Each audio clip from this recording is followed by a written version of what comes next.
Šuma je kakva životna zajednica? Najsloženija ili najopasnija? Najopasnija. Može biti opasna, ali je tačan odgovor najsloženija. Jer pored velikog broja različitih biljnih vrsta, u njoj živi i veliki broj životinjskih vrsta. U koliko spratova su raspoređene biljke u šumi? 3 ili 2? 2. Ne, 3. Dobro, onda 3. A možda ipak 2. Tačan odgovor je 3. Sprat zeljastih biljaka, sprat žbunova i sprat drveća.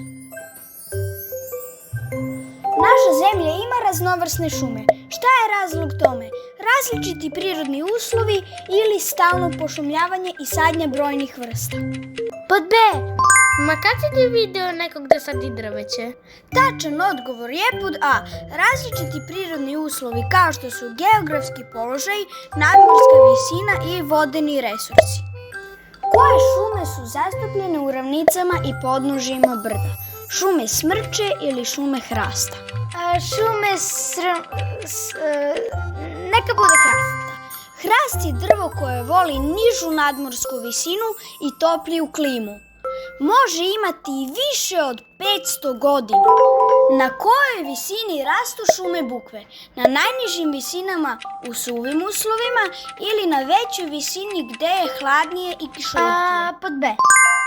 Bukva živi između 200 i 300 godina. Tek posle 40. godine rađa žir koji jedu mnoge šumske životinje. Koje vrste drveća preovlađuju na većim visinama? Četinjarske šume ili listopadne šume? Poda. Tako je! Četinari imaju igličasto lišće obloženo voskom. Tako uspešno zadržavaju vodu i štite se od isušivanja. Gde se nalaze mešovite šume? Ispod ili iznad bukove šume? Pošto u njima ima četinara, mora da je iznad. Dobro razmišljaš. Sa većom visinom posle lišćara postepeno se javljaju četinari. Pronađi grupu u kojoj se nalazi uljez. Javor, hrast, smrča, smrča, bor, jela. Da, javor i hrast su lišćari. Tako je. Smrča je zimzeleno drvo kao i bor i jela. Rastu na većim visinama. U kakve šume spadaju vrba, jova, topola i jasen? U humusne ili poplavne šume? Humusne? Ne, u poplavne šume. Rastu duž reka i mogu da apsorbuju velike količine vode, sprečavajući poplave i eroziju tla. Kako se zove oblast u Srbiji koja je dobila ime po gustim šumama? Zelengora ili Šumadija? Pa ko ti to ne zna, pod B? Tako je, ova oblast poznata je kao srce Srbije.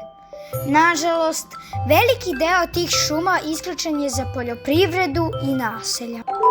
U našoj zemlji ima 40 listopadnih vrsta, a koliko četinarskih? 12 ili 9? 12, ne, 9.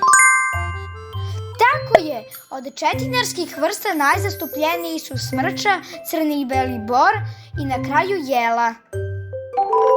Kolika površina teritorije Srbije je pod šumom? 2/3 ili 1/3? Pa pošto mnogo seku, 1/3. Tako je. Sve je manje šuma zbog prekomerne seče, što dovodi do erozije tla i ugrožavanje prirodnog staništa biljaka i životinja. Ko je najveći neprijatelj šuma? Čovek ili glodari? Pa čovek. On je najveći neprijatelj svega, ne samo šuma. Tako je, čovek i njegova pohlepa.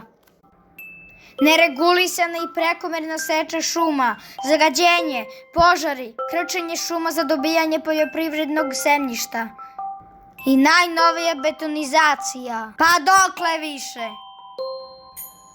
Odrasli, uzmite se u pamet!